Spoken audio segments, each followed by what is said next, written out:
Hello everyone. About 70% of the friends who watch my videos are not subscribed, and I would be very happy if you did. I know many of you use these videos to fall asleep, so before you drift off, I'd love it if you could leave a comment letting me know where you're listening from around the world. Story 1. I was the only one home when I poured the wine. It was late, just after 10 p.m., and the night felt unusually still. I had not spoken to anyone all day, had not invited anyone over, and had no deliveries or visitors. The apartment was quiet except for the soft hum of the refrigerator and the occasional creak of old wood settling. I reached into the cabinet, grabbed my usual glass, and poured half a serving of red. I carried it to the couch and settled in with a blanket and a book. The first sip was smooth, and I let the flavor linger on my tongue. I kept the lights low, just the lamp beside the couch, casting a soft glow over the room. I remember how calm I felt, the kind of quiet that creeps in when the world forgets about you for a moment. I took another sip, then lowered the glass and rested it against my knee. That was when I noticed it. On the side of the bowl of the glass, near the rim, was a smudge.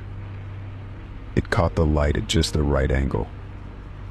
I leaned forward and rotated the stem slowly. It was not a smudge. It was a full thumbprint. I froze. The shape was unmistakable. The swirl of skin, the ridged lines. A clean, perfect print, placed as though someone had picked up the glass gently and deliberately. But it was not mine. I could see my own print clearly on the opposite side. I had only touched it by the stem and one side of the bowl. This print was on the far edge, too high and too angled to be mine. I placed the glass on the table and backed away. My hands were cold. I checked the door locks. All secure. Windows shut.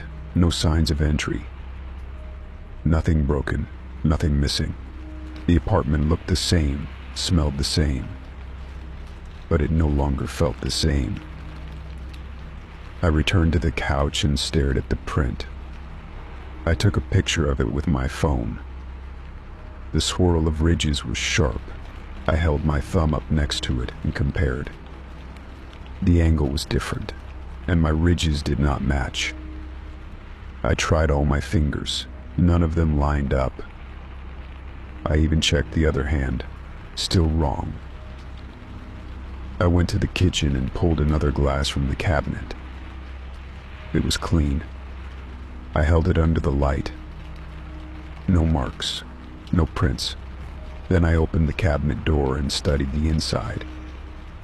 There was dust in the corner, untouched for weeks. If someone had reached in, I would have seen signs of it. I turned off the light and stood in silence, listening. The air was too still. I returned to the glass and picked it up again. The print was fading now. I had not touched it, but the ridges were softer than before, as if they were evaporating. I set the glass down quickly. I did not sleep that night. I lay in bed with the lights on, listening for sounds that never came. My body was tired, but my mind would not let go of the image of that single thumbprint. Not just where it was, but what it meant. Someone else had touched something meant only for me. The next day I called maintenance. I said there might have been a break-in. They checked the locks, the windows, the security feed in the hallway. Nothing unusual. No reports of anyone entering my unit. They offered to change the locks anyway. I said yes. I cleaned everything. Every surface. Every object. I threw out the wine and washed all the glasses. I even bought fingerprint powder online. I told myself it was just to be sure. A precaution. That night I did not drink. I kept the lights on and watched a movie with the volume low. Around midnight I stood to stretch and noticed something on the kitchen counter. Another smudge. Small, faint. Just a curve of a fingertip. I had not touched that spot since cleaning. I got the powder. I dusted the area gently. The print bloomed into view under the flashlight. It was not mine. I compared it to my own again, even used the scanner on my phone. No match. I began keeping a journal, writing down every detail, every print, every moment that felt wrong. It was not just the prints. I began noticing objects slightly out of place. A spoon turned the wrong way in the drawer. A towel folded differently. The volume on the television a few clicks lower than I left it. Small things. But when you're alone, small things feel enormous. 3 days passed with nothing new. Then I woke one morning and found the cabinet open. The one where I kept the wine glasses. Just open. I had not touched it. I always close everything. I walked over slowly, heart hammering, and saw a single glass on the counter. It was upright, clean, and sitting in the exact center of the surface. I backed away and grabbed my phone. I took photos, then reached for the powder. As I dusted the rim, 3 prints appeared. 1 was mine, 2 were not. I looked at the photos again, then opened the app I had used to scan the ridges. Still no matches. That was when I knew it was not just about the glasses. Something else was happening. I started keeping a camera running in the kitchen at night. Motion triggered, pointed directly at the cabinet. I told myself I was ready. The first night, nothing. The second, nothing. On the third, the motion alert came at 3:03 a.m. I opened the video. The camera feed showed the kitchen, empty and quiet. Then, at the edge of the frame, the cabinet door began to swing open. There was no hand. No person. It opened slowly, then stopped. After a minute, a wine glass lifted out and floated to the counter. Not dropped.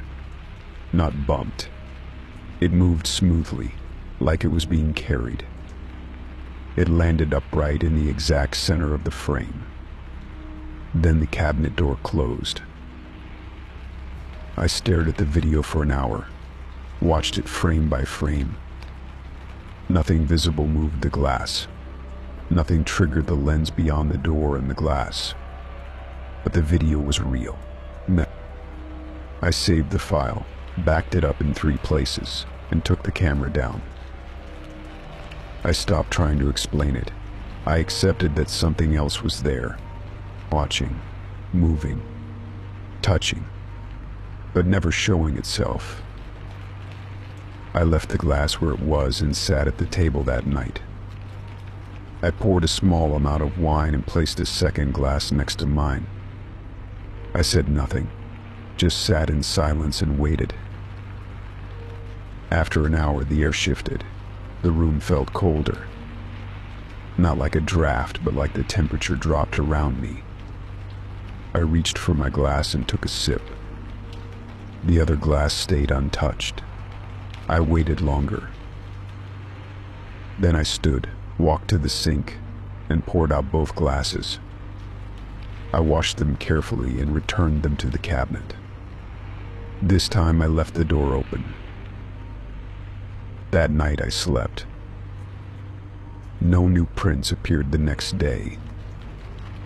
Over time, the events became less frequent. The cabinet stayed shut. The glasses stayed where I left them. No more whispers of touch on smooth surfaces. The powder stayed in the drawer, unused. Weeks passed. I stopped scanning the counters. I put away the extra camera. I drank wine again, just occasionally. Alone. Quietly. Then, on an ordinary afternoon while cleaning the windows, I found it. A perfect print on the inside pane, at eye level, facing inward. It was larger than mine, the pattern unfamiliar. I pressed my hand against it and felt only the cold glass. No warmth, no echo. But I smiled, just slightly. Because I understood now. It was not here to harm. It never was. It had only wanted to be known. And now it was. Story 2. The first time it happened, I thought nothing of it. I assumed it was a power surge or a loose plug. My digital alarm clock blinked back at me, the time reset to 3:33 a.m. I sighed, set it back to the right time, and went about my day. It did not seem important at the time, just one of those minor annoyances you forget by breakfast. But then it happened again, and again. Every day, without fail, the alarm clock reset itself to 3:33 a.m. Not midnight, not noon, not some random blinking set of zeros. Always 3:33 a.m. The pattern became impossible to ignore. I tested the outlet with my phone charger. It worked perfectly. The clock itself was brand new, purchased just weeks before. I watched it one night, sat across the room with my eyes on the display. At 3:32 a.m., everything was normal. The seconds ticked by. I waited. When the clock hit 3:33 a.m., it blinked once, the screen dimmed, and the numbers reset. No loss of power, no sound, just a quiet switch. The display froze at 3:33 a.m. and stayed there until I adjusted it manually. I checked the manual. There was no mention of this behavior. No default time setting. No auto reset feature. I tried unplugging it completely for a few hours, then plugging it back in. Still, it defaulted to 3:33 a.m. I reset it again, changed outlets, even moved it to another room. But no matter where I placed it, the result was the same. It became a strange kind of ritual. Every morning I woke up and walked over to the clock, already expecting the same digits. 3:33 a.m., glowing faintly in the dim light. I started documenting it. Photos, videos, time-stamped messages to myself. Just in case I started to forget, or worse, started to question my own memory. I started setting another clock beside it, a different brand, battery-powered. That one kept time just fine. The discrepancy between the two was unsettling. One marched on, unbothered by whatever force touched the other. I even bought a mechanical clock as a backup. It ticked loudly, reassuringly, without resetting. Only the digital one was affected. At first I thought it was mechanical error. Then I wondered if it was some kind of interference. I turned off my Wi-Fi, unplugged nearby electronics, removed anything wireless from the room.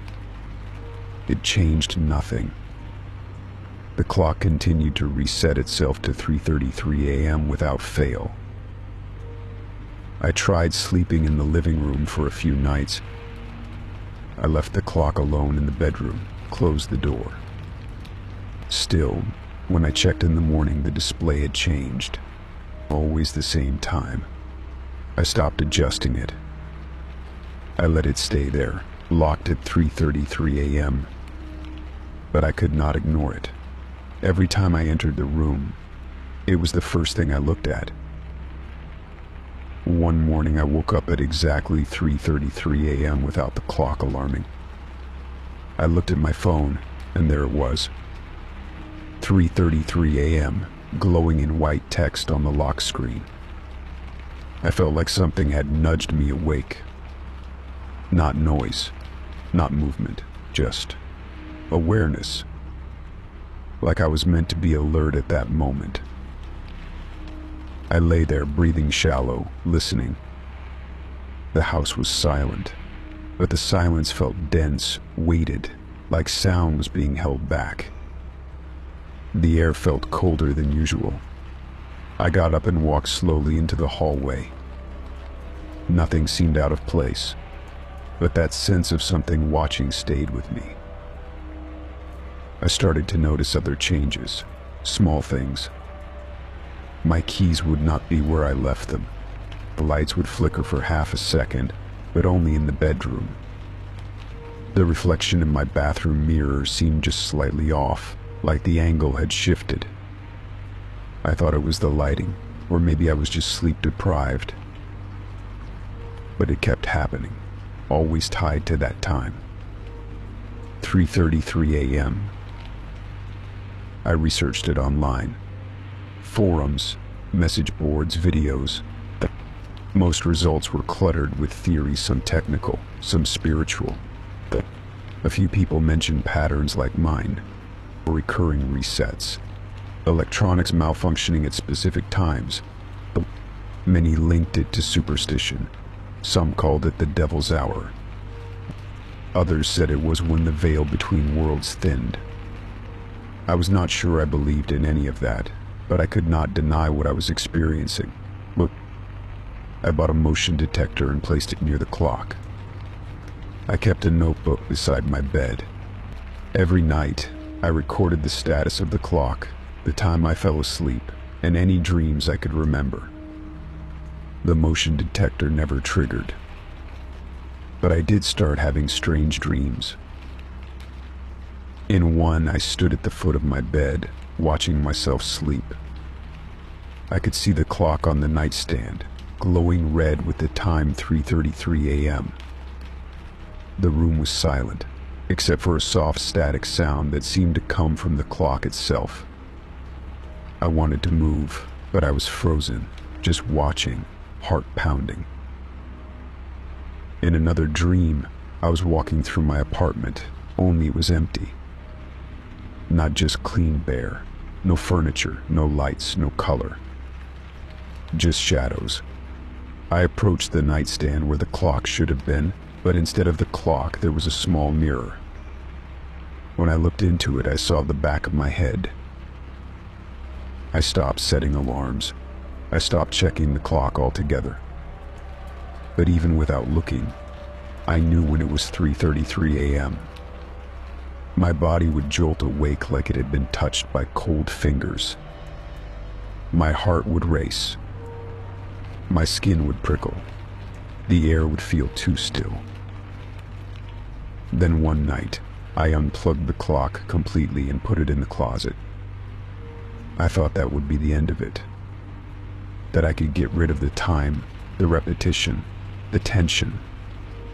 I slept better that night. No interruptions, no strange dreams. I felt like I had finally shaken it off. Until I woke the next morning and walked into the kitchen. There, sitting neatly on the counter, was the clock. Plugged in, lit up, and displaying 3:33 a.m. I backed away slowly. My hands were shaking. I knew I had put it in the closet, wrapped in a towel, buried under a box. But here it was, untouched, clean, plugged into an outlet I never used. The cord trailing off the counter like it had always been there. I left the apartment for the day. I needed air, people, movement.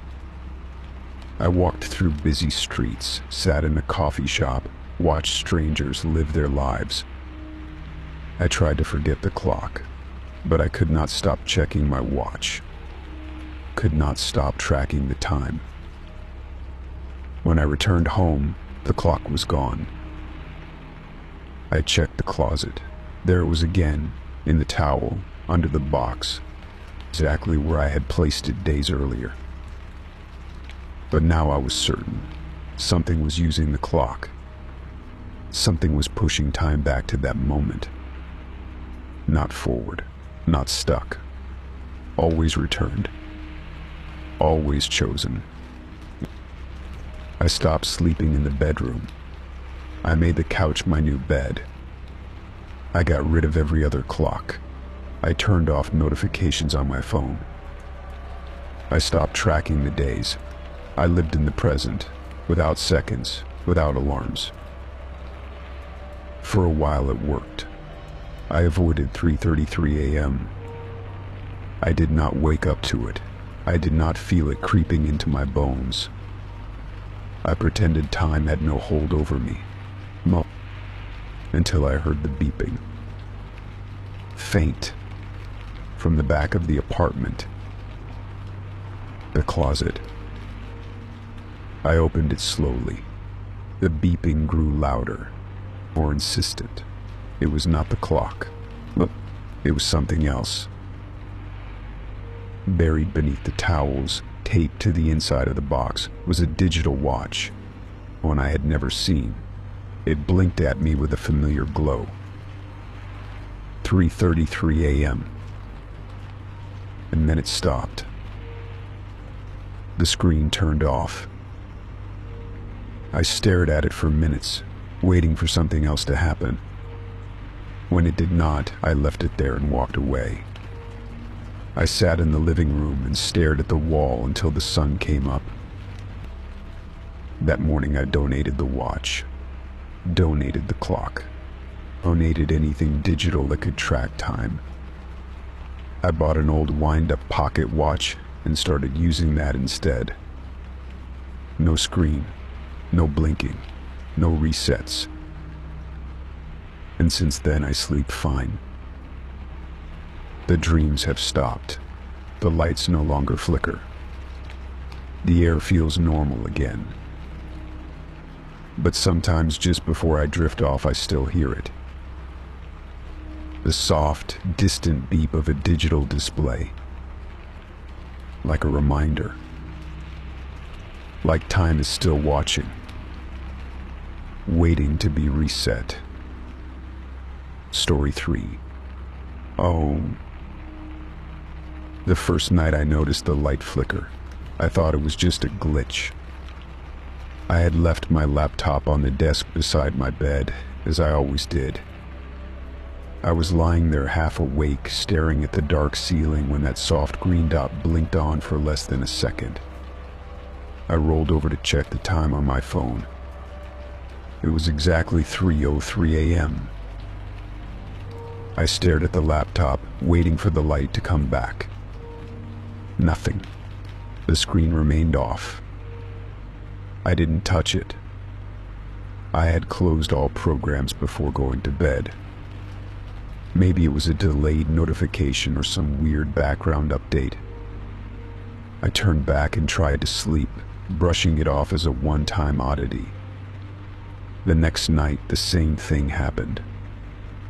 Again, I hadn't touched the laptop all day, hadn't left anything running. But at exactly 3:03 a.m., the light blinked on this time for almost 2 full seconds, then off again. I sat up in bed and watched the screen. Still dark, still silent. The air felt colder than usual, as if something had shifted. I reached over and opened the laptop. The screen came to life with the login screen. No programs running. No webcam-related applications open. I checked the device history. No recent activity. But the camera light didn't lie. It had turned on. Something had triggered it. I closed the lid and tried to shake the creeping feeling building in my stomach. On the third night, I set an alarm for 3 a.m. I wanted to see if it would happen again. I lay in bed with my phone in hand, camera pointed toward the laptop. At exactly 3:03 a.m., the light blinked again, quick and sharp. This time my phone caught it. A brief flicker of green light in the recording. I replayed it several times just to confirm. I wasn't imagining it. The next morning I started doing research. Webcam lights flickering without input were not common, but not unheard of. I read about malware, remote access tools, ghost devices. I ran antivirus programs, scanned for malware, updated every security setting I could find. Nothing showed up. My system was clean, or at least it claimed to be. Still, the flicker returned. Every night, always at 3:03 a.m. I even unplugged the laptop one night and removed the battery. I thought maybe that would stop it. But when the clock hit 3:03 a.m., the light blinked on just once, then off again. I sat upright, staring in disbelief. The machine was off, physically off. Yet the light flickered. I didn't sleep that night. I sat on the edge of the bed with the unplugged laptop in my lap, waiting for an explanation that never came. The next day, I taped over the webcam. A small black square. A temporary fix. It felt childish, like something a paranoid person would do. But the idea of being watched was worse. Still, I left the laptop open the next night, camera covered, and waited. At 3:03 a.m., nothing happened. No flicker. No blink. Nothing. I felt a wave of relief. Maybe covering the lens stopped whatever signal was triggering it. I went to sleep easier that night, even if the solution felt too simple. But the next night, the light blinked again. Even with the tape, I checked. The green glow appeared underneath the edge of the sticker, faint but visible. It was still trying to turn on. The camera couldn't see me anymore, but something or someone was still activating it. My throat tightened. I didn't know what to do anymore. I brought the laptop to a repair shop the next day. I told them it was randomly powering the webcam. The technician ran a hardware diagnostic. Nothing seemed wrong.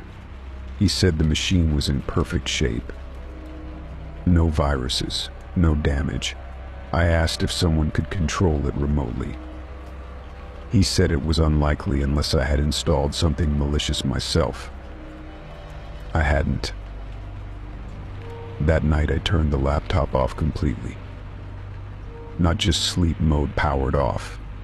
I placed it across the room and kept my phone ready to record again. At 3:03 a.m., the green light blinked.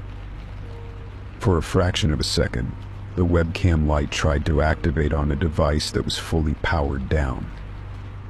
I dropped my phone. The video confirmed it again. A brief green flash. The laptop had not turned on. It hadn't even made a sound. Just that ghostly flicker, cold and silent. I couldn't explain it, and I didn't want to believe what I was beginning to suspect. That maybe this wasn't a tech issue. Maybe it wasn't even about the laptop. I stopped sleeping altogether for a while. I left the laptop closed, unplugged, wrapped in foil, placed in a box, and locked it in the closet. That night I watched the closet. The house was dead quiet. The clock ticked toward 3:03 a.m. I could barely breathe. I kept my eyes locked on the closet door. And when the time hit, the faintest green light leaked through the crack under the door. I didn't move. My chest felt like it had caved in. My hands shook violently. I wanted to believe I was just hallucinating from exhaustion. But I was awake. I was lucid. I stared at that glow until it disappeared 5 seconds later. I pulled the box out in the morning. The foil was undisturbed. The laptop still off, still wrapped. I removed the tape over the camera. The green light flicked on without me touching anything. It stayed on for nearly 5 full seconds. Then it turned off again. The screen remained black the entire time. I ran into the bathroom and splashed cold water on my face. I couldn't stay here anymore. Something was wrong, and it wasn't just with the machine. It was with me, or with this place. I packed the laptop, took it to a tech recycle facility, and told them to destroy it. I needed it gone. I needed the cycle to end. I spent the next 2 nights at a hotel. Clean, unfamiliar, anonymous. I did not bring any devices. Just my phone, powered off, left in the drawer. I kept an analog watch by the bed and stared at the ceiling at night. I wanted to see if the flicker would follow me. On the first night, nothing happened. On the second night, I started to doze off. At 3:03 a.m., a reflection glinted in the hotel TV screen. Not from a device, not from a window. Just a small, brief, unmistakable green flash, glowing across the black surface of the TV. I looked behind me. There was nothing there. The room was empty. The third night I came back home. I had to. I couldn't live like that. I needed to confront whatever this was. The laptop was gone. The camera was gone. But the time still mattered. That much had become clear. I set up a regular camera, one that had no internet connection, and aimed it at the spot where the laptop used to sit. At 3:03 a.m., the footage captured a faint green hue washing over the desk. There was no source, no machine, just light. Not constant, not natural. A pulse, signal. Something reaching out across distance, even across absence. I sat down the next morning and played the clip over and over. It was undeniable. Then I found something in the background. A reflection in the glass frame of a picture on the desk. It was faint, nearly impossible to see unless paused. But I saw it. The shape of a figure. Not standing. Not walking. Sitting. Right where I always sat when using the laptop. Staring back. I deleted the video immediately. I couldn't look at it anymore. My hands trembled so hard I dropped the mouse twice. I unplugged every electronic device in the house that night. All of them.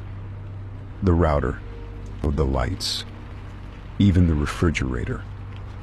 I lit candles and sat in the living room waiting. At 3:03 a.m. the air shifted.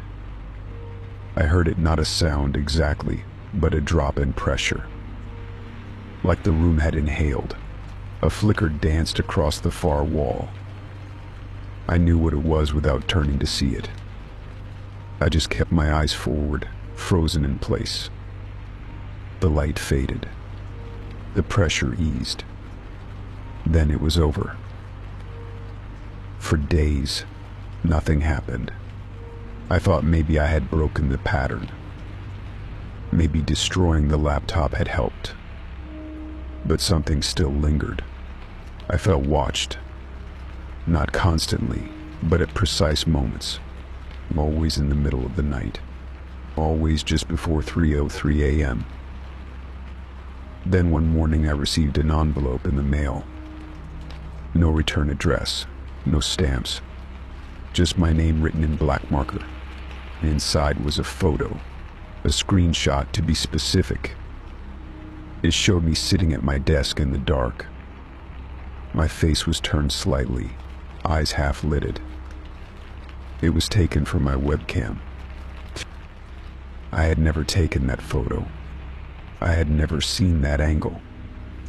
My chest tightened as I flipped it over. On the back, printed in tiny text, it read, "We see now." That was the last time I slept in that house. I moved soon after, left behind almost everything. I bought an old flip phone, no smart devices, no internet. I write letters instead of emails. I use paper maps. I don't even own a digital clock anymore. But every night I still wake up at 3:03 a.m. No light, no noise, just a knowing silence. And sometimes, just as I am about to drift off again, I feel it, or a flicker, not of light, of awareness, like something still remembers me, still looking, still watching. But now, I don't look back. I keep my eyes closed and wait for the minute to pass. Because whatever it is, I know now it doesn't want to be seen. And it is not gone. It's just waiting for the right time. Story 4. The first thing I noticed that morning was a strange tension in my back. It was a pulling sensation, like gravity was acting at a slant. I opened my eyes slowly, confused and still half asleep. The ceiling looked normal. The light through the blinds was soft, filtered by morning haze. But as I pushed myself up on my elbows, I realized something was wrong. The bed was tilted. Not a loose leg or a dip in the mattress, tilted forward, toward the door, as if one side had been lifted off the floor. I blinked at it, disoriented. My blanket had slid slightly in the night and was bunched near my knees. I looked down and confirmed it. The foot of the bed was raised by a few inches, angling me subtly toward the exit of my room.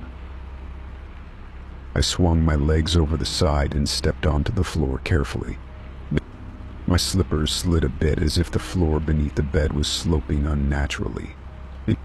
I crouched to inspect the frame. None of the legs were broken. Nothing was wedged underneath. I checked all 4 posts and discovered something worse. The back legs of the bed were sitting flat on the floor. The front ones were hovering above it by at least 2 inches. There were no books under them, no props, no blocks. It was as though the entire front end of the frame had risen on its own. I stood there, blinking at the impossibility of it. My bed was built from a heavy wooden frame. I had assembled it myself. There was no way it could have lifted without a jack or several people helping. I tried to push it back down, thinking maybe something had warped. But the front legs hovered, unyielding, refusing to lower. When I pushed the frame, the whole bed rocked gently like a cradle and returned to its slanted position. It was steady but sloped, like it was leaning toward the door on purpose. I left the room and checked the rest of the apartment. Everything else was normal. The table was level, the couch undisturbed, the bookshelf still upright. I grabbed a level tool from my toolbox and went back to the bedroom. I placed it on the floor near the bed. It was even. I placed it on the mattress. The bubble slid immediately to one side. I took a few deep breaths and told myself it had to be a foundation issue. Maybe something beneath the floor had shifted. But when I checked under the bed again, I saw no sign of movement. No cracked tile, no floorboard out of place. It was just my bed tilted. Later that day, I tried again to adjust the frame. I had to lean into it with my shoulder, gritting my teeth and putting all my weight into the motion. Eventually, the front end dropped with a thud, the legs making full contact with the floor again. I stepped back, satisfied, and thought that was the end of it. That night, I went to bed later than usual. I kept checking the frame, half convinced it would shift again in the dark. I fell asleep with my bedside lamp still on. At some point, exhaustion won, and I drifted off. When I woke again, the lamp was off. That was the first thing I noticed. The second was the familiar pull in my back. I sat up fast. The bed was tilted again, even steeper this time. I nearly slid off the mattress as I moved. My pillow had fallen onto the floor near the door. I leapt up and backed into the corner of the room. My heart was racing, and I could not explain why.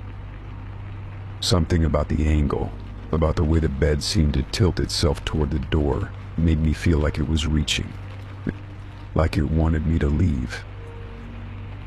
I stayed up the rest of the night, sitting on the floor with the hallway light on.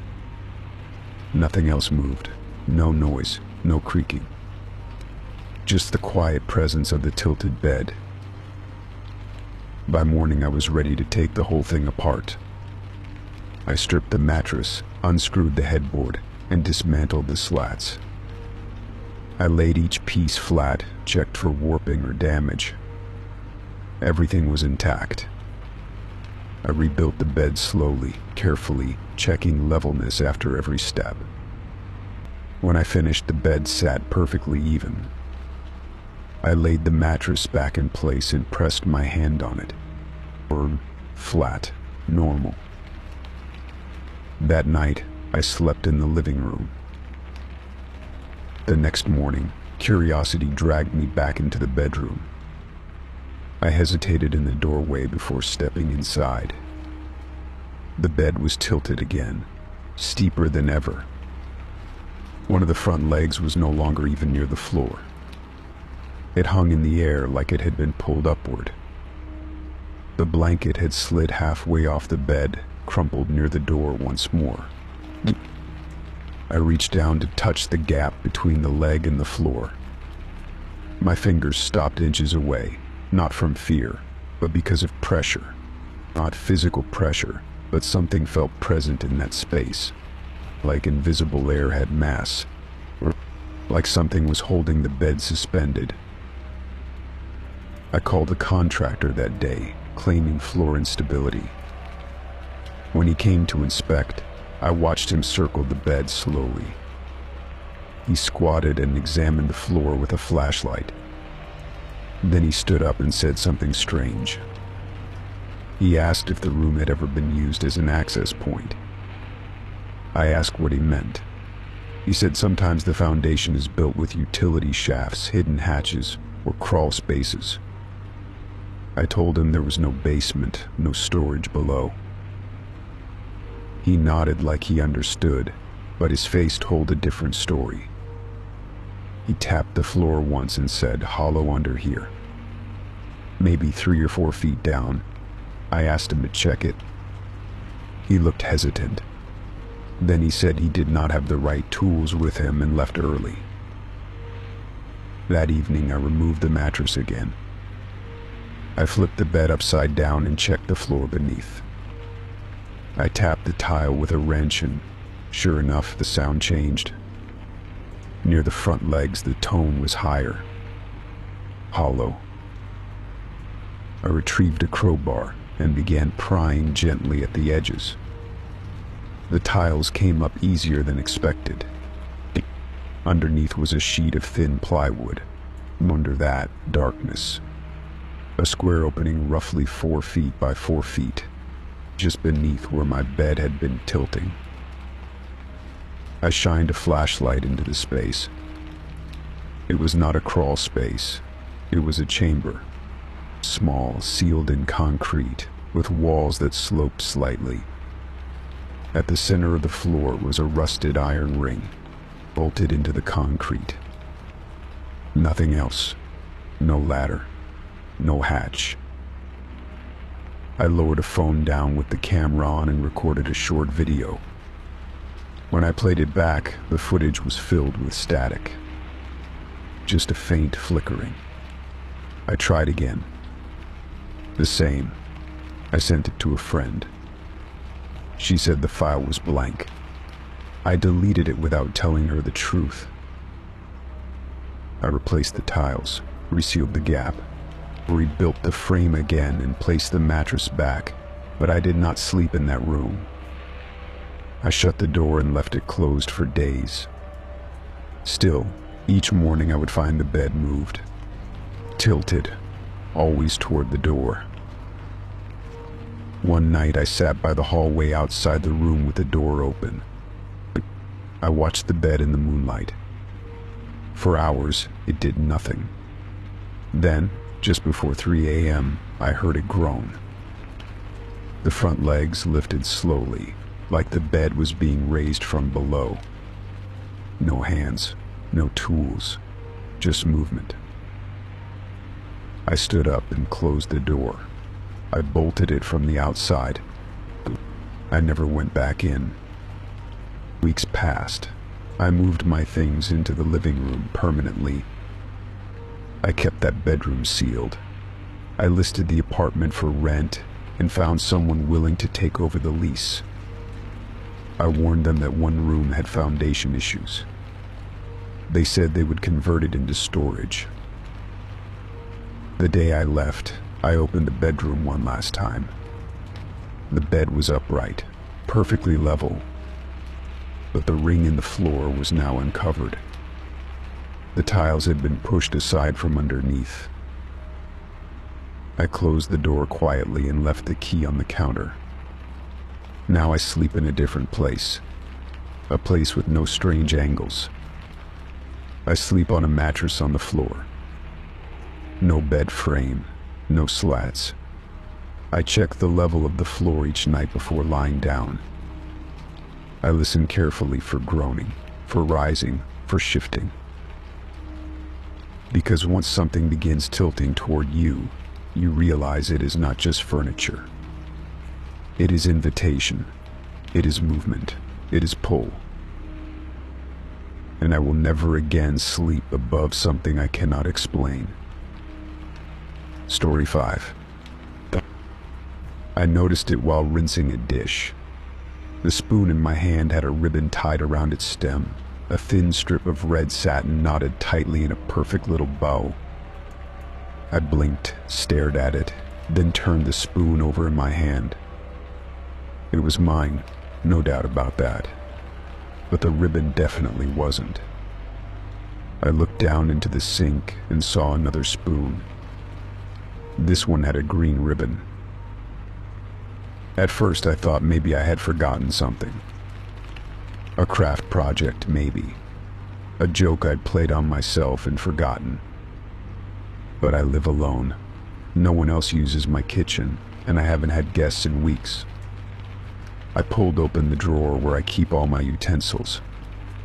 My stomach sank.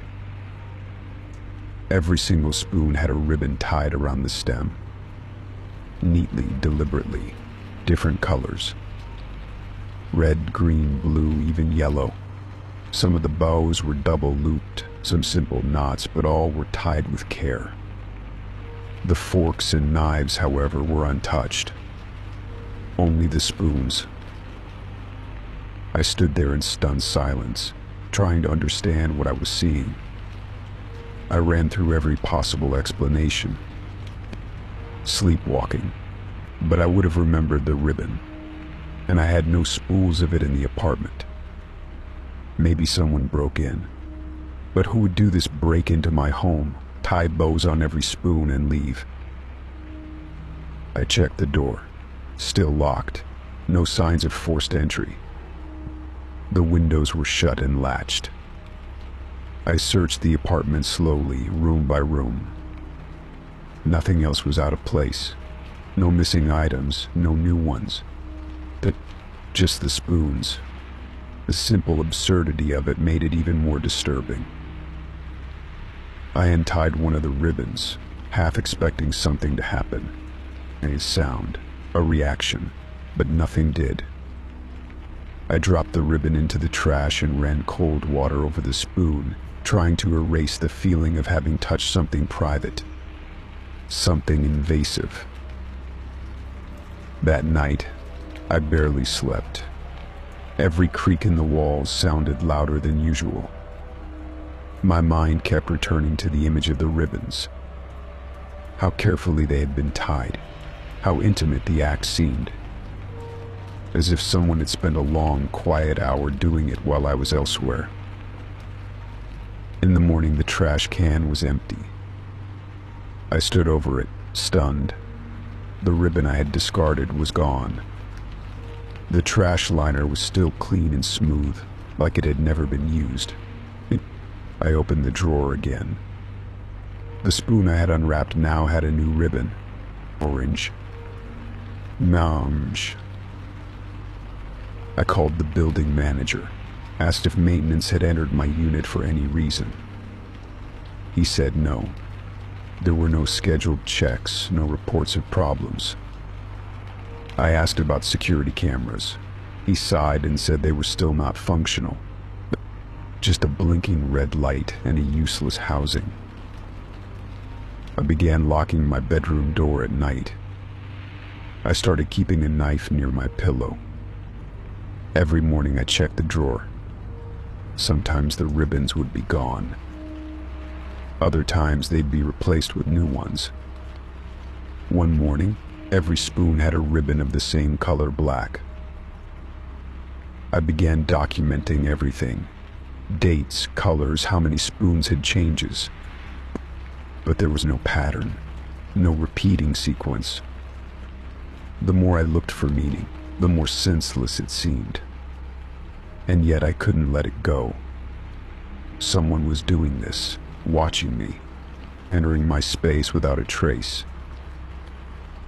I set traps. Nothing dangerous, just things to see if anything had been moved. A salt shaker balanced on the doorknob. Flowers sprinkled across the floor near the kitchen. Nothing ever triggered. No prints. No signs of movement. But the ribbons always changed. I even set up a baby monitor, an old one I found in storage. It's a cheap device with grainy video. I placed the camera in the kitchen, facing the drawer.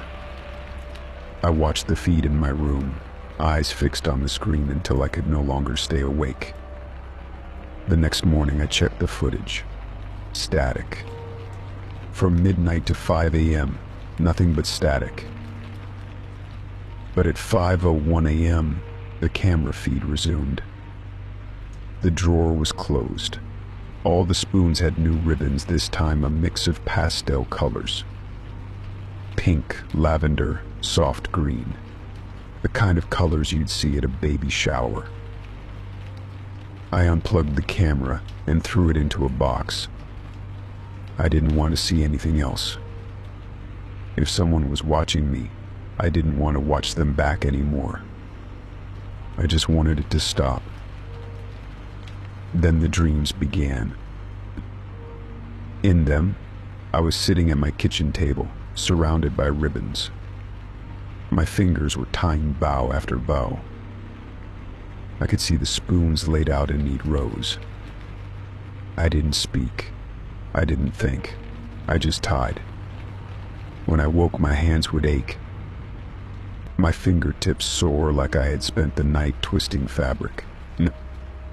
I began to lose time. I'd blink and find myself standing in the kitchen, unsure how I got there. Once I woke up on the floor with a ribbon in my hand. Still warm, still soft. I hadn't bought any. I didn't own any. And yet there it was. I went to a doctor. I described my symptoms in vague terms. He said it sounded like stress or sleepwalking brought on by anxiety. He prescribed something to help me sleep and told me to avoid caffeine. I nodded, but I knew medication wouldn't stop this. Because it wasn't just in my head. It was real. I stopped using spoons. I ate cereal with a fork, soup with a cup. I avoided the drawer, left it closed. But one night, I came home from work to find the drawer open and all the spoons laid out on the counter. No ribbons this time. Instead, each spoon had a letter scratched into the metal. The letters didn't form words, at least not at first glance. I wrote them all down, rearranged them. They seemed like gibberish, but then I noticed that one word appeared clearly: return. I didn't know what it meant. Return what? Return to where? I searched every corner of the apartment looking for clues. I found nothing new, only the same strange stillness that had settled in since the ribbons began. That night I dreamed of the drawer. It was a cavern, deep and dark, filled with echoes. I crawled inside it, dragging myself forward, following a thread of ribbon that never seemed to end. When I woke up, my hands were wrapped in red fabric. Real. Tangible. I couldn't take it anymore. I packed a bag and left the apartment. Stayed in a hotel for a few nights. No ribbons there, no strange dreams. I began to feel normal again. But on the third morning I went down to breakfast, opened the drawer where they kept utensils, and found a single spoon tied with a silver ribbon. I left immediately, returned home with dread in my chest. I unlocked the door slowly, expecting chaos. But the apartment was neat, clean, unchanged, until I entered the kitchen. Every surface was covered in spoons, hundreds, maybe thousands, all perfectly arranged, all tied with ribbons. The ribbons formed a spiral across the floor, walls, even the ceiling. My heart thudded in my ears. In the center of the spiral was a small black box. I approached it slowly, hands shaking. I opened the box. Inside was a spool of ribbon and a note. It said only this: "We tie what you forget." I didn't understand, but something clicked inside me. A memory I didn't know I had. Years ago, I lost someone. A sibling. Gone without explanation. We used to tie ribbons on things as a game. On spoons, on doorknobs, on the railing of our porch. A silly game with no rules. The last thing they left behind was a ribbon tied to my toothbrush. I had forgotten that, until now. I sat down on the floor, surrounded by metal and thread. And for the first time since this began, I felt something other than fear. I felt seen, remembered. The spoons were not a threat. They were a message, a reminder. That night, I tied a ribbon myself, around one spoon, then another. A silent act of acknowledgement. I whispered into the quiet I remember now. In the morning, all the spoons were back in the drawer. No ribbons, no messages, just clean silver, reflecting the morning light. It has not happened since. And every so often, I find a single ribbon tucked somewhere unexpected, around a pencil, on my shoe, tied to the handle of my mug. I leave them where they are. I do not untie them anymore. Story 6. I always left the garage door open for a few minutes after pulling out. Sometimes I forgot something. Sometimes I needed to double-check the locks or the back gate. The opener was set to manual close, which gave me control. It never acted on its own. That routine had gone unchanged for years. Then one morning, I noticed the garage door shutting behind me as I reached the end of the street. It caught my attention only because I had not hit the remote. I turned around, drove back, and checked the opener. The light on the wall panel was blinking red instead of the usual steady green. I reset the power, opened and closed the door again, but nothing seemed wrong. I figured it was just a freak glitch. but it kept happening. Every time I left, the garage door would wait exactly 5 minutes, then close by itself. I timed it. I watched from down the block. I even left my phone recording video from the passenger seat one day just to confirm. Sure enough, 5 minutes passed and the door lowered with no input. The remote was untouched. My car was in motion. Still, the mechanism clicked and moved like it was following an invisible order. I thought maybe I had accidentally enabled a timer mode. I checked the settings on the wall panel and in the mobile app. Everything was set to manual operation. No auto close, no scheduling, no firmware update. Nothing had changed, and yet it kept closing itself. Out of caution, I reset the system to factory defaults. That meant repairing the remotes, reconnecting the app, and even re-entering the Wi-Fi password. I followed the manual exactly. When I tested it afterward, it behaved as expected. I drove out, waited 10 minutes. The door stayed open. I thought that solved it, until 3 days later, when I came back from running errands and found the garage door wide open. Nothing inside had been touched, no boxes moved, no shelves disturbed. But I knew I had closed it when I left. I was sure of it. The security camera feed confirmed it. Well, at 9:14 a.m. the garage door closed. Then at 9:19 a.m. 5 minutes later it opened again. There was no car in the driveway, no remote visible. Just the door lifting on its own. I watched that video at least 10 times. The motor kicked in like someone had hit the wall button. But the camera showed no one standing near it. No animal, no movement, no shadows. Just an open door in an empty garage. That night, I unplugged the opener entirely. I disconnected the power source and pulled the fuse just to be safe. The next morning, I went out early for groceries. When I came back, the garage door was closed again. I had left it open on purpose. There was no power running to it. Yet it was sealed shut, perfectly aligned. I inspected the motor unit. It was still disconnected. No lights on the panel. No current. The manual release cord had not been pulled. But something had moved it. I reached up and pulled the release cord myself just to confirm it was still functional. It swung freely, untouched. That evening I tested the motion sensors. They were working fine.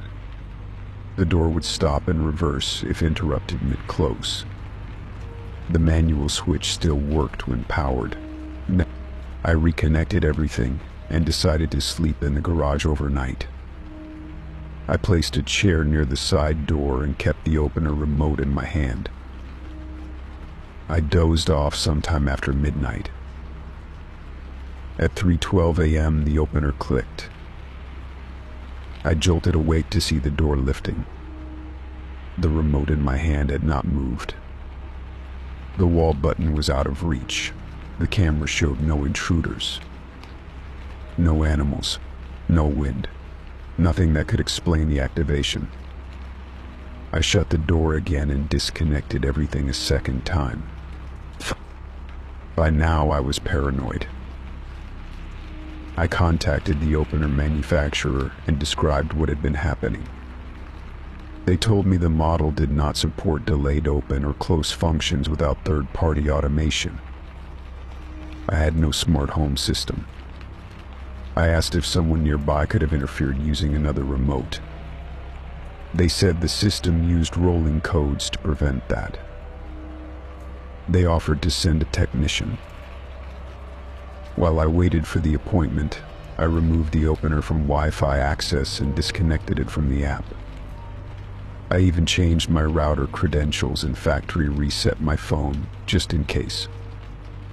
But the 5-minute pattern resumed the next day, even with no connectivity. This time the behavior changed slightly. Now the garage door would close after 5 minutes of me being away, but only if I was alone. If someone else was in the car, it stayed open. I confirmed this 3 times, with 3 different people riding with me. Each time I left with company, the door remained open until I manually closed it later. Each time I left alone, it shut on its own. 5 minutes exact. I told the technician everything. He was polite, methodical, but skeptical. He replaced the circuit board just to be safe, updated the firmware with a flash drive, retested all functions. Everything came back normal. He told me to monitor it and call again if anything unusual happened. That night, the opener made a different sound. It was not the usual motor hum. It was a soft click, followed by a low electrical whine, almost like a capacitor charging. The light on the wall panel blinked in a pattern I had never seen. 3 short pulses, pause, 3 more. I recorded it. When I played it back the next morning, the sound was gone from the video. The light, too, was missing from the footage. The entire 5-minute window was blank. I started looking through old footage, and I noticed something chilling. For the past few weeks, every time the door had closed 5 minutes after I left, the camera would glitch out. Just for a second. Just enough to lose the moment of activation. The motion logs had gaps. Not errors. Gaps. Like someone or something had deliberately erased the evidence. I took a screenshot of the activity log from the garage camera. Then I set my phone to take still photos every 2 seconds during my next trip. I left the garage open and drove away. 5 minutes later, I checked the photos. In the one taken at 11:05 a.m., the garage door was still open. In the one taken at 11:07 a.m., it was closed. The photo from 11:06 a.m. was completely black. Not corrupted, just black. Pure black, as if the camera lens had been covered or the device blinded. I drove back and opened the garage door manually. Everything looked the same, except for one thing. The ladder in the corner had shifted by a few inches. Not enough to fall, but enough that I noticed. I had not used it in weeks. Dust on the top step was disturbed. And a small footprint in the dust. Too small to be mine. That night I bolted the garage door shut from the inside. I pulled the emergency latch and blocked the tracks. No movement possible. I disconnected power completely. Then I went to sleep with the camera pointed at the inside of the garage from the kitchen window. At 3:14 a.m., the feed cut out for 12 seconds. When it returned, the bolts were still in place, but the garage door was open again.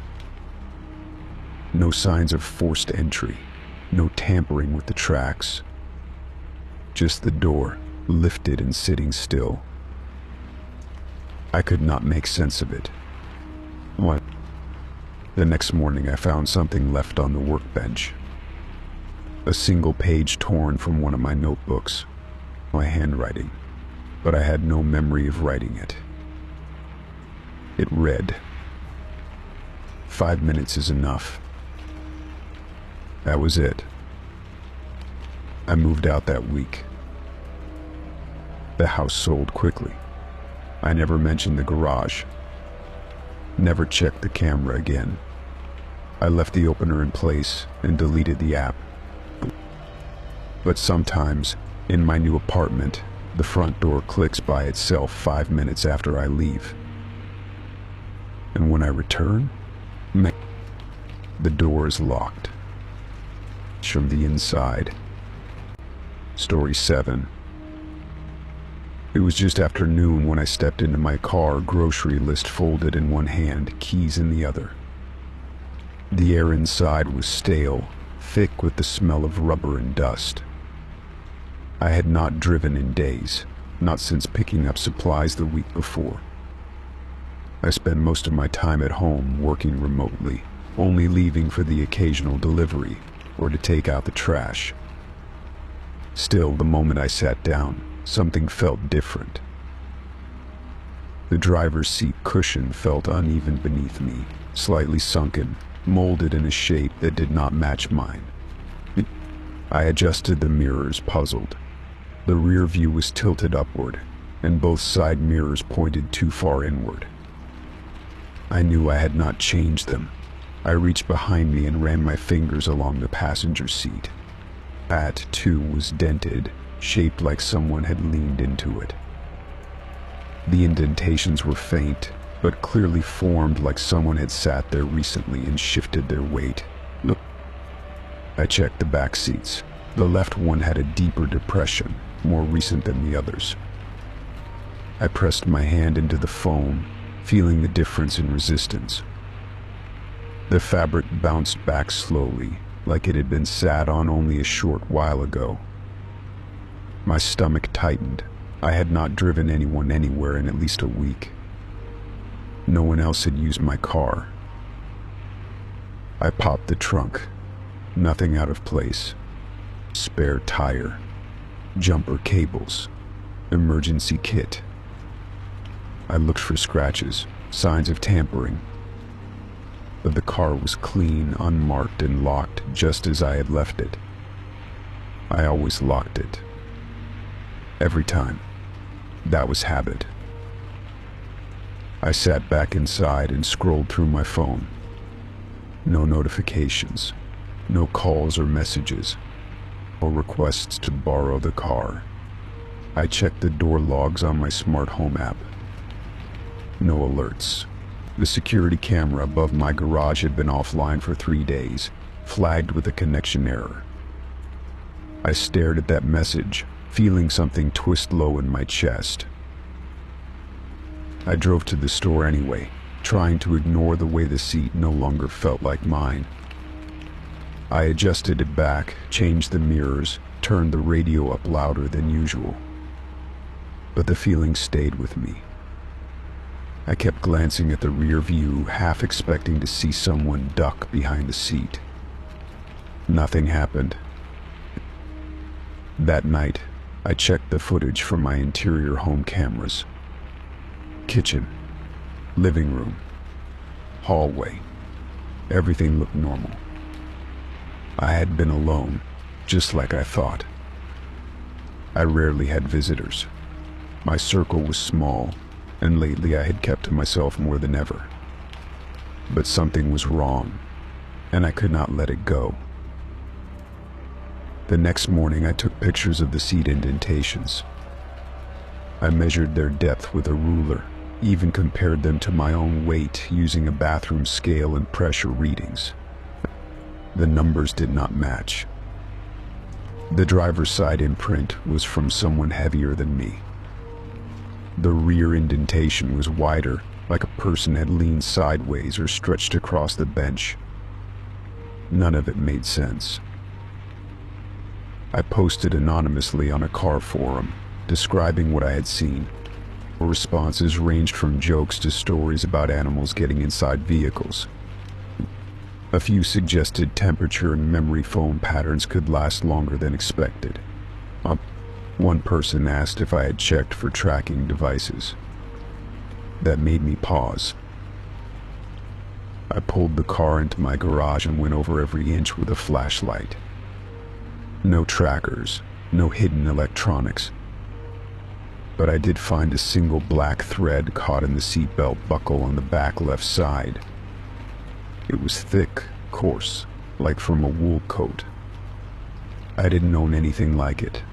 I slipped it into a plastic bag and labeled it with the date. The next day, I noticed my fuel level had changed. Not drastically, just enough to be noticeable. I always parked with just under half a tank. Now it was a notch above a quarter. I checked my bank account, assuming maybe I had forgotten a trip, but there were no charges for gas or tolls. My car's trip meter had reset, 0 kilometers. I stood in the garage for a long time, staring at the dashboard. I pulled out my spare key fob, still in the drawer where I kept it, untouched. The manual key was also there. My car was supposed to alert me if someone else opened it with a copy. No alerts, nothing. That night, I left my car unlocked and hid a motion-activated camera inside the glove compartment. I linked it to my phone and sat in bed, wide awake, staring at the screen. Hours passed. Midnight came and went. At 3:19 a.m., I got the alert. The camera had triggered. I tapped the video file and watched it in silence. The clip showed the cabin in grainy black and white. The car was empty. Then the frame jumped slightly, like something passed just outside its view. A moment later, the rear passenger door creaked open. There was no one visible. No body, no shadow, just the door swinging open on its own and then closing slowly, as if guided by invisible hands. I stared at the footage again, rewinding and replaying over and over. There was nothing in the seat. Yet a few seconds later, the camera triggered again, this time showing a slow compression in the rear cushion. The seat sunk slightly, pressed down by nothing I could see. The weight of something unseen. I retrieved the footage and saved it in 3 separate folders, one in cloud storage, one on a flash drive, and one on my computer. I did not sleep that night. The following morning, I checked the car. The seat had a new indentation, deeper than the last. On the floor beneath it was a single leaf, brittle, dry, and curled at the edges. I didn't park under trees. My garage was sealed.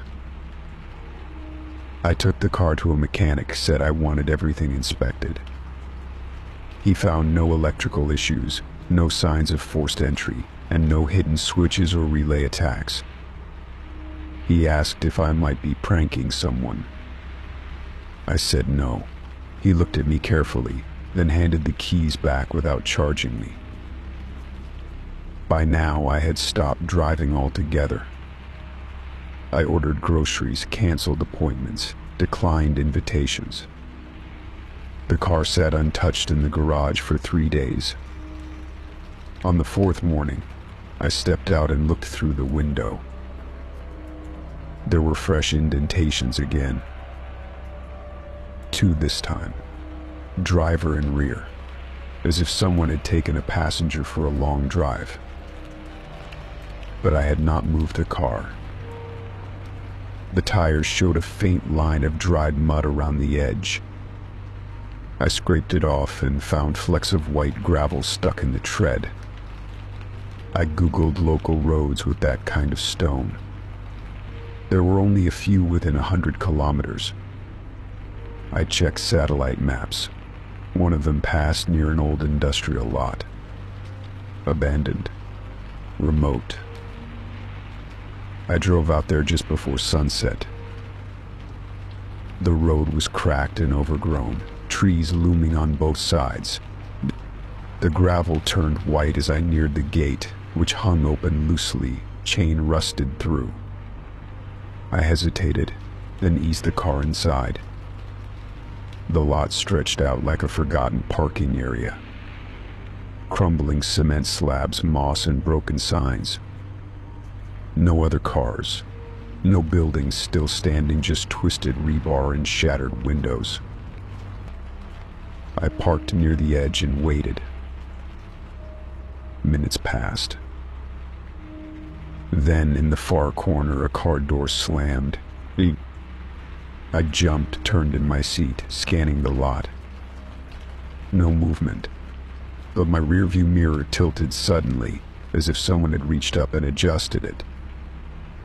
I stepped out and walked around the car. Nothing, just the wind. I looked down and saw a trail of faint shoe prints in the dust single file, leading away from the passenger side into the field.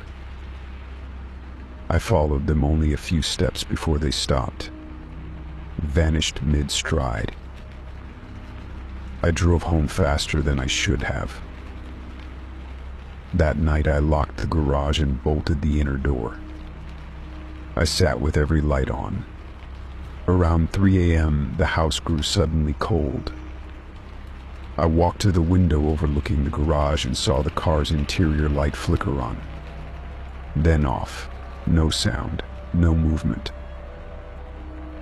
In the morning, I found both seats depressed. The mirrors shifted again. But this time, the glove compartment had been opened. Inside was a folded slip of paper. No writing.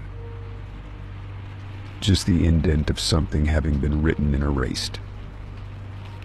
I shaded it in with a pencil. It read, "Thank you for the ride."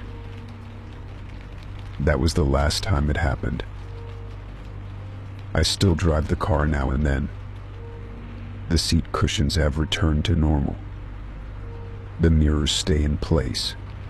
The cameras show nothing unusual. And yet I always check. Every morning. Just to be sure I am still the only one inside. Story 8. It was a cold, still morning when I first noticed it. I climbed into the car like I always did, balancing my coffee in one hand while tossing my bag onto the passenger seat. As I turned the key and the engine rumbled to life, the dashboard flickered on. That was when I saw the time. Midnight. Exactly 12. I stared at it for a few seconds, blinking slowly. My car clock had always kept time. I had not unplugged the battery, had not been to the shop recently, and I definitely had not done any electrical work. It made no sense. I reached for the settings button to adjust the time, thinking maybe the cold weather had messed with the electronics. But before I could change it, the clock ticked forward. 12:01. The minutes were working fine. It had just lost its memory of the correct time. I checked the rest of the dashboard, everything else looked normal. Radio presets were intact. The fuel gauge was correct. The trip odometer showed yesterday's numbers. Only the clock had been affected. Still, I did not think too much of it. I manually reset the time and drove off, dismissing the whole thing as a weird glitch. Maybe some kind of brief voltage dip overnight. I had parked on the street instead of the garage. Maybe the colder temperature had been enough to cause it. That was the logic I clung to. But the next morning it happened again. The dashboard lit up as usual, and the clock was back to midnight. I watched it switch to 12:01 while I was sitting there. Again, I had to reset it manually. And again, everything else was untouched. That was when I started feeling uneasy. Clocks do not just reset like that without a reason. I ran a battery diagnostic that afternoon. Everything came back normal. Full voltage, no signs of corrosion, no issues with the connections. The battery was barely a year old. I even had a mechanic friend check it out. He poked around under the hood and shrugged. Said the car looked fine, probably just a wiring quirk. But I knew my car. I had driven it for 5 years without anything like this happening. I had not changed a single habit. I parked in the same spot, walked it the same way, took the same route every day. And now, for no reason, my clock kept wiping itself clean overnight. I started documenting it. Each day, I wrote down the exact time I parked, the weather conditions, and the time that showed on the dashboard when I started the engine. It happened again the next morning, always midnight, always ticking forward once I turned the key. I thought about installing a camera inside the car to catch anything unusual, but I hesitated. I did not want to believe something was happening while I was asleep. Then, on the 5th day, something changed. I got into the car as usual. The clock read 12 again. But the dashboard lit up differently this time. The check engine light blinked once just for a second, then disappeared. That had never happened before. I took a picture of it with my phone, but it was too fast to capture clearly. It looked like a brief pulse, a flicker more than a warning. That day, I could not stop thinking about it. What if someone was accessing the car while I slept? Maybe messing with the electronics? I checked the exterior for scratches, the locks for damage, but everything looked fine. No signs of forced entry. The alarm had not gone off. But I still could not shake the feeling.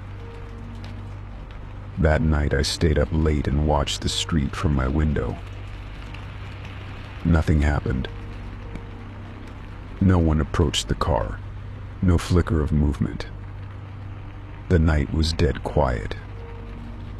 At around 3 a.m. I finally gave up and went to bed. I woke up groggy, dragged myself downstairs, and climbed into the driver's seat. The clock read 12 again. No blinking lights this time. No signs of anything strange. Until I noticed the change in the seat position. It had been adjusted slightly, lower than I usually sat.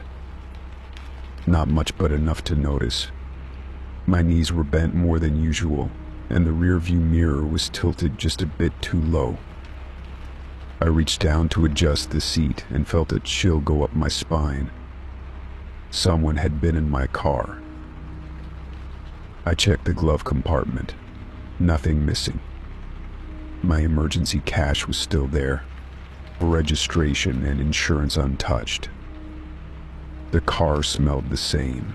No unfamiliar scents, no residue, nothing that pointed to a stranger. But I knew what I had felt. That quiet rearrangement. That subtle intrusion. From then on, I started taking pictures of the interior every night before bed. I would photograph the dashboard, the seat positions, the mirror angles, every little detail. Then I would compare them each morning. For 3 days, nothing changed. I started to feel foolish. Like maybe I had imagined everything. Maybe I was spiraling, paranoid without cause. Then on the 4th day, I found something in the center console that I had not put there. A silver key. It was small, unmarked, and unlike any key I owned. I had never seen it before. It sat there in the console tray like it had been gently placed. I stared at it for several minutes, trying to make sense of it. Where did it come from? Who had left it? And more importantly, what did it unlock? I took the key and locked it in a drawer at home. I stopped driving the car for a few days, just to see if the pattern stopped.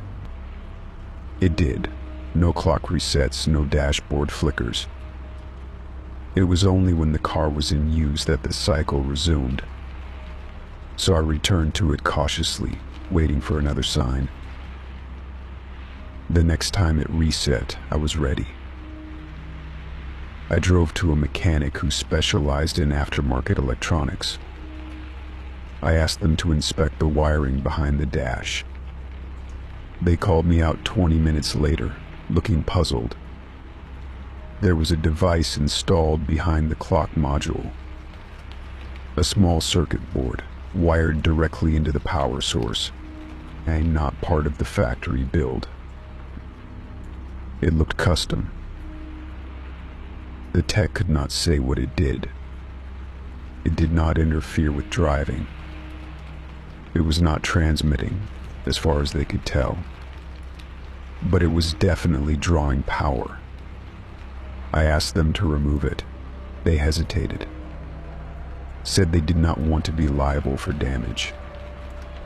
I told them I would sign whatever waiver they needed.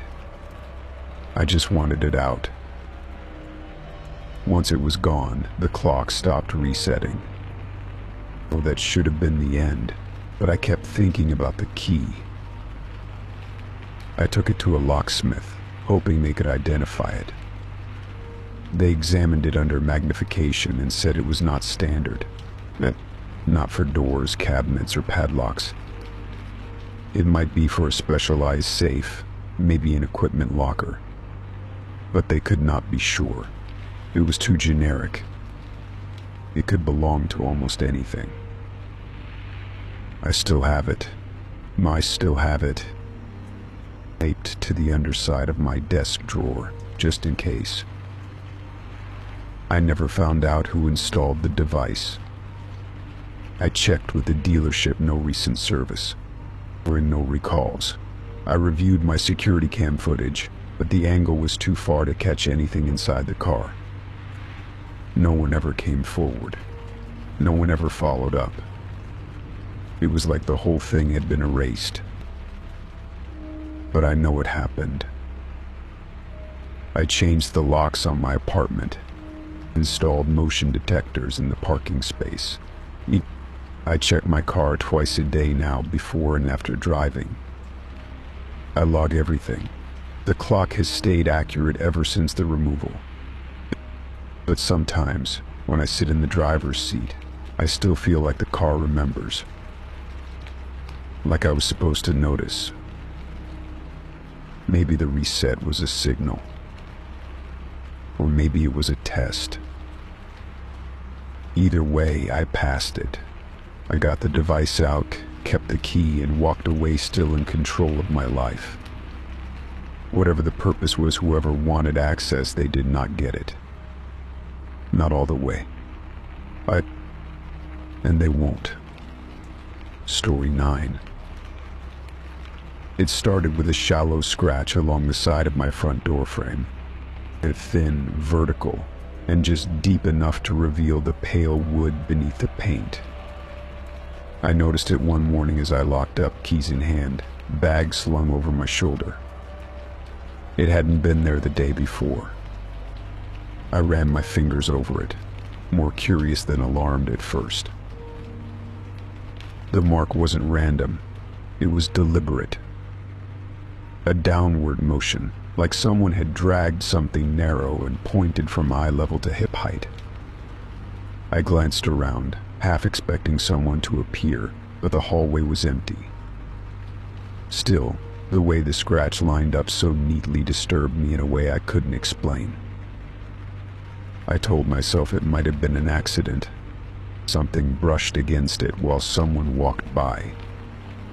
Maybe even me, though I knew I didn't carry anything that could have caused it. But as I stepped back, I caught sight of my neighbor's keys hanging from his belt clip. He was locking his own door, humming tunelessly to himself. One of the keys dangled lower than the rest, with a sharp, flat edge. It looked like it could have done it. The length, the angle, even the way it swayed when he moved. I tried to dismiss it, but something about the image stayed in my head. The scratch, the key, the timing. I walked away, but I kept looking over my shoulder as I went. That night I looked at the scratch again under a flashlight. The cut was clean, too smooth for a nail or a ring.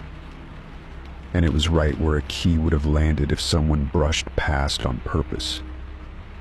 I looked for more marks, but the rest of the door frame was untouched. Just that one perfect, accusing line. I didn't want to assume anything. Maybe it was coincidence. Maybe he had leaned too close or lost balance. I watched him the next day from the peephole. He left his apartment at 7 a.m. sharp, moved like clockwork, knees on his hip again. I opened my door slowly after he passed, watching the path he took.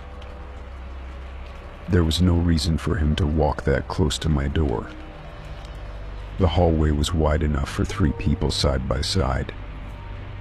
Still, the scuff mark on the floor just beyond my frame confirmed that his boot had crossed into my space. I didn't say anything. I just took a photo of the scratch and the mark on the ground, just in case. The next day, a second scratch appeared. This one lower, almost at ankle height. Like someone had trailed the key again on their way down. I knew I hadn't done it. I hadn't even opened the door since the night before. I pressed my ear to the door and waited. The building was usually quiet. Occasional footsteps, muffled conversations, doors closing. But that night, the silence felt thick, like something was holding its breath with me. I didn't sleep well. I kept dreaming about keys, long ones that jangled in the dark and unlocked things that should have stayed sealed. I decided to test something. The following morning, I placed a strip of masking tape just outside the scratch line. Nothing obvious, just a thin sliver of pale color along the wall. But then I left for work as usual.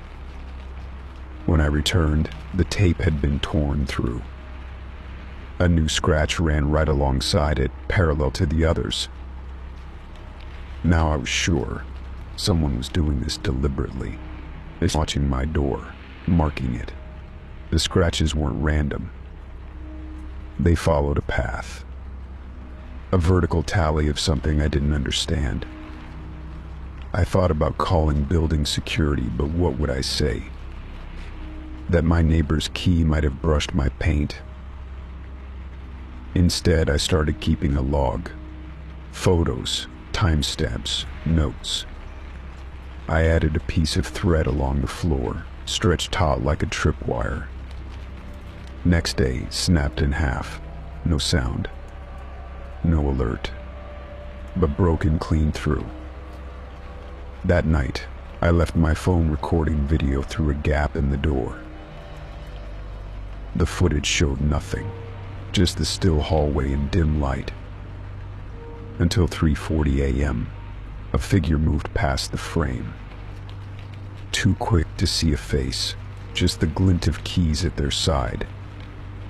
The moment they passed, the light flickered, and then the camera shut off.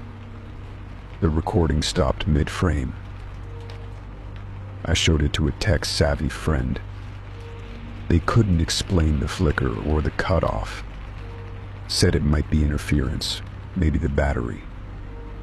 But I knew the device had been fully charged. And I knew who the silhouette belonged to. Still, I didn't confront anyone. I couldn't prove intent. I just kept watching. The scratches began to appear in patterns. One night, a triangle. Then a week later, 3 parallel lines. The next, a curve that almost formed a spiral before stopping halfway. It felt like someone was carving a message in a language I wasn't meant to read. One morning I found something small at my door. A flake of blue paint. My paint. Placed deliberately at the threshold like a breadcrumb. I left it there. Next morning, gone. Replaced by a chip of metal like the kind at the edge of a key. That night, I didn't sleep. I waited. Door locked, light off, phone recording again. At 2:59 a.m. there was a soft sound. Not footsteps, not knocking, just the jingle of metal. Like someone gently shaking a set of keys just out of sight. I held my breath, clutching the bat I kept by the bed. But no one tried the handle. No knock. No force. Just the slow dragging sound of something scraping wood. I looked through the peephole. Nothing. But I knew it had happened again. By morning there were no new scratches. But the handle felt cold, too cold for the season. Like it had been touched by something that didn't carry heat. I examined it closely. A tiny mark, like a nick at the edge. Another signature. Another whisper. Days passed without new signs. I began to relax. Maybe it had ended. Maybe whatever game was being played had run its course. Then I received a letter in my mailbox. No return address. Inside was a single page. On it, a hand-drawn diagram of my door. Every scratch, every mark, mapped perfectly. And in the center, a single phrase written in block letters. You're unlocked. I sat down right there on the floor. My door had not been forced. My locks untouched. But someone had entered in other ways. Through scratches. Through space. Through time when I wasn't looking. I realized this wasn't about my neighbor anymore. Well, or maybe it never was. That night I repainted the door, carefully. Multiple coats, covered every mark, every shape. I sealed the wood, closed the gaps, fixed the handle. I installed a new deadbolt, a different brand. I even placed salt along the inside edge of the threshold, just in case. I burned the letter. I scrubbed the mailbox. I replaced my keys and never clipped them outside my pocket again. Still, I stayed alert, watched the floor, watched the walls. Nothing happened. Not for a long time. Then, one morning, I noticed a fingerprint on the door. Perfectly round, pressed into the paint, at chest height. It wasn't mine. I had worn gloves. I touched it gently. The paint hadn't smudged. It had lifted. I stood back and stared at it, waiting for fear to come. But instead I felt calm, because I understood something now. The scratches weren't threats. They were signals, warnings, like tally marks outside a cave. Someone had been trying to show me something about the place I lived in, about what lived here with me. So I let the print stay. I didn't wipe it off. Instead, I began to mark the door myself. Small symbols in the corner. Quiet acknowledgments. The language of awareness. A truce. An agreement that I see, and I will not ignore. I still hear keys sometimes at night. Still feel a presence pass my door when the world is sleeping. But the scratches have stopped. My paint remains smooth. And the cold no longer lingers on the handle. Whatever marked me chose not to enter. Or maybe it already had. Either way, I sleep now. Lightly but peacefully. Because I listened. Because I understood. And because sometimes the quietest warnings are the ones that save us. Story 10. It started with a fuel discrepancy. I had filled the tank 2 days prior and barely used the car since, just a short drive to the store and back. But when I glanced at the gauge one morning, I noticed it had dropped more than it should have. I tried to rationalize it. Maybe I misremembered how full it was. Still, Something about it unsettled me enough to check the trip history on the GPS. I do not usually review the GPS logs, but something compelled me. When I opened the records, I saw 2 unfamiliar trips listed. Both were in the past week. One occurred between 11:52 p.m. and 2:38 a.m. The second had started just before 1 a.m. and ended near dawn. I stared at the screen, confused. I had been home asleep both nights, no memory of getting in the car, let alone driving. The locations weren't far rural roads, some industrial park on the outskirts of town, and then back again. Still, it was nearly 3 hours of driving each time. I knew I hadn't taken those trips. I cross-checked the odometer, and the mileage supported it. Roughly 80 kilometers unaccounted for. The timestamps matched my sleep window. I remembered nothing unusual on those nights, no dreams, no waking up, nothing disturbed in the apartment. The car keys had been on the kitchen hook the whole time. I tried to convince myself it was a glitch. Maybe the GPS had logged phantom movement or pulled data from another source. But when I looked at the route map, it was too detailed to be random. Precise turns, speed data, even brief stops at intersections. It was a real trip. Someone had driven my car. That night I set up a small camera near the window that overlooked a lot where I parked. I pointed it toward the vehicle and made sure it would record the entire night. I also set an alert on my phone for any motion during the early hours. I went to sleep uneasy, but nothing pinged me overnight. When I reviewed the footage in the morning, my blood went cold. At exactly 12:01 a.m., the car lights flashed. Then, a figure approached from the far edge of the frame, out of the darkness. It unlocked the car, entered, and drove off. The camera's resolution wasn't high enough to make out the face, but the figure looked like me. Same height, same build, even the posture. It was like watching myself in a reflection. The car returned at 3:19 a.m.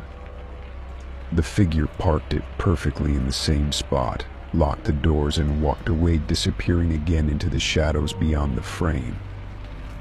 I had no explanation. I had been in bed the entire time. I checked the door, the locks, the windows. Everything untouched. The keys were still on the hook. I tried starting the car with the backup key, and it worked, meaning the main key had been used. No signs of forced entry. There was no broken window, just the footage and the growing sense that something was very wrong. I called the manufacturer and asked if the car could be started remotely. They told me yes, but only with the app, and I hadn't installed the app. No login attempts, no remote access. I checked my phone for evidence of tampering. Nothing out of place. The GPS showed another scheduled trip set for that night at 12:04 a.m. I hadn't set it.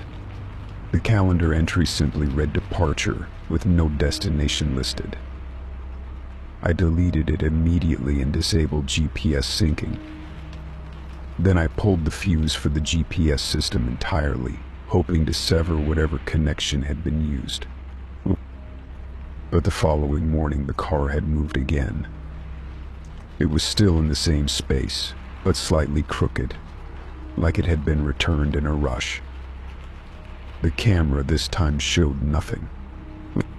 The footage was intact until 11:58 p.m., then jumped forward to 3:21 a.m. 4 hours missing. A clean cut. I stopped using the car after that. Took public transport, stayed close to home.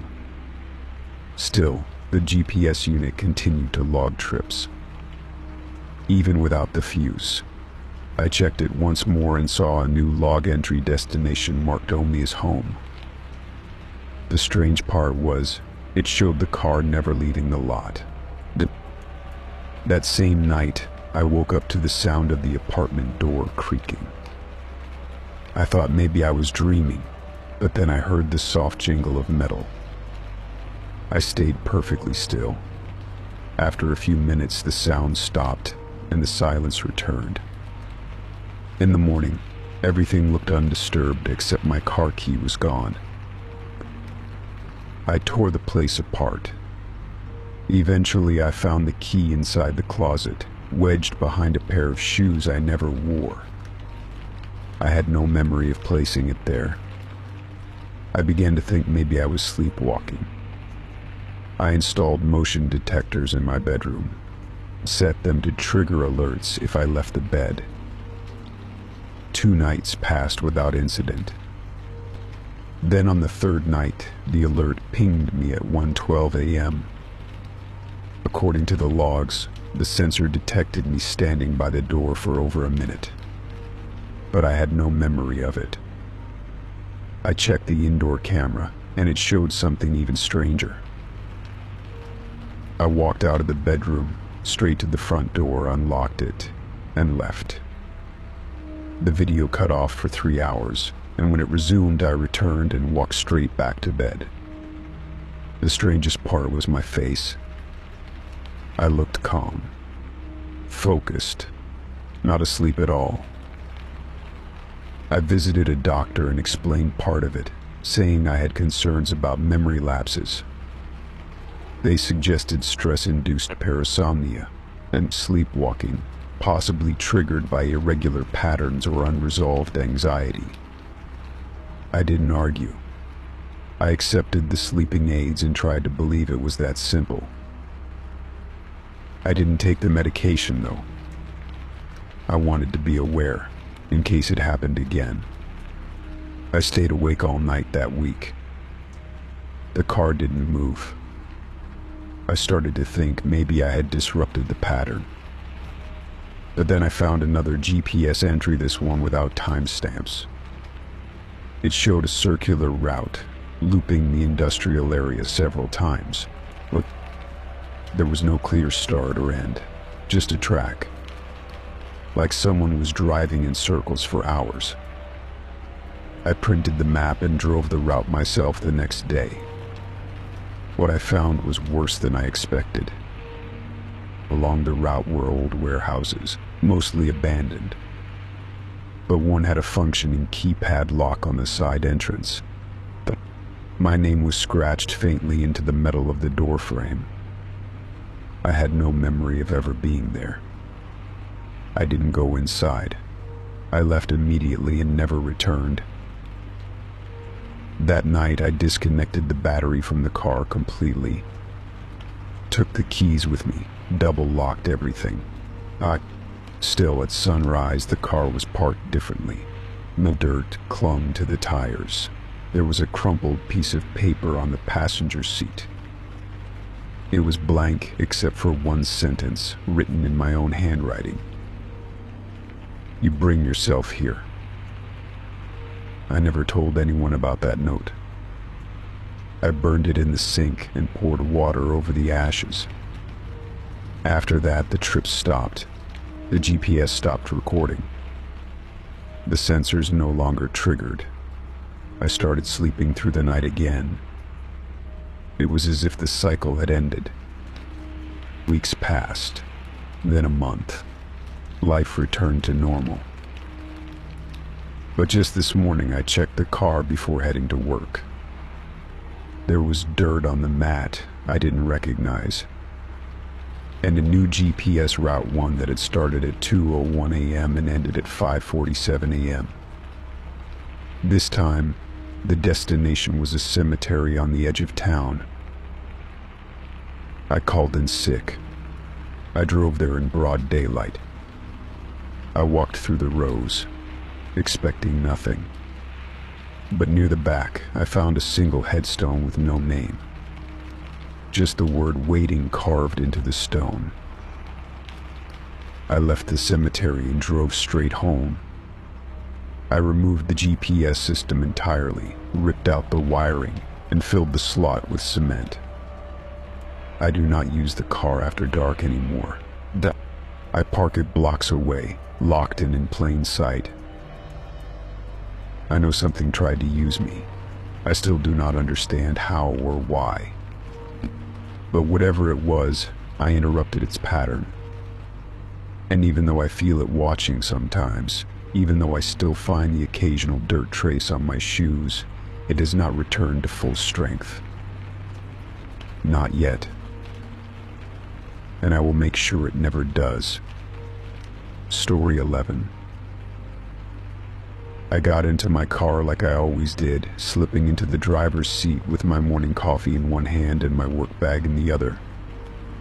The seat was cool, the kind of chill that sinks into the leather when the car sits outside overnight. I leaned over to buckle the seat belt and paused. Something sharp caught the edge of my thumb as I pushed the buckle down. When I looked closer, I saw a single strand of hair lodged in the narrow space between the buckle and the plastic casing. It was wedged tightly, as if it had been caught mid-motion. It was long, dark, and definitely not mine. My hair is short and light. This strand had a slight wave to it and was unmistakably fresh. I stared at it longer than I should have, my mind cycling through all the logical possibilities. Maybe a coworker, maybe someone I gave a ride to. But I could not remember letting anyone else in my car recently. I usually drove alone. I even kept the passenger seat clear out of habit. I pinched the hair between my fingers and pulled. It slid out with a soft snap, as if it had just barely been holding on. I held it up to the light, examining it without knowing why. There was nothing unique about it, no dye, no glitter, no scent. Just a plain, black strand of hair that did not belong in my car. I rolled down the window and let it drift out into the morning breeze, but the feeling it left behind stuck with me. On a subtle shift in comfort, the idea that something or someone had been in my space when I was not aware of it. I drove to work trying to convince myself it was nothing. Air sheds. It moves. It clings to jackets and rides unnoticed on sleeves. But even as I told myself that, I could not remember when the buckle had last felt that tight or awkward. I would have noticed that resistance before. Throughout the day, I kept thinking about it. I would reach into my pocket or glance at my hands and remember the soft tug when I pulled the hair free. Something about the way it was wedged had bothered me more than I wanted to admit.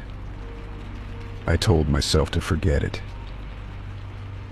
But the next morning, I found another hair. This one curled against the edge of the rear seat, tucked between the seam and the seatbelt guide. Same color, same length, same strange presence. I had not been in the back seat for weeks. No one had. Matt.